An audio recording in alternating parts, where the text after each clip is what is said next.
Nakakatakot ang nangyari kay Kai Sotto, freak accident malala. Bigla na lang natumba si Kai sa laban sa unang quarter ng game. Mukhang nabalian si Sotto sa kanang tuhod habang nakapose sa bantay. Biglang natahimik ang arena. Nilabas si Sotto. Eto nga't panoorin natin ang highlights.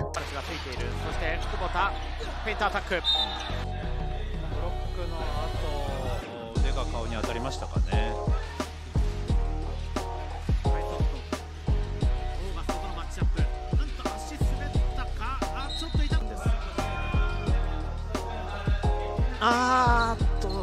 右足感じではないですけども、ちょっとどこかしらの腱が損傷している可能性がありそうです。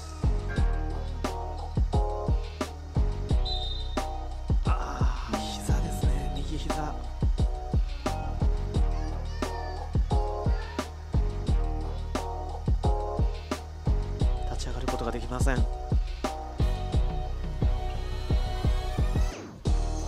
シーズン25試合に出場、そのうち24試合でスターティング5で戦ってきていますカイ・ソット。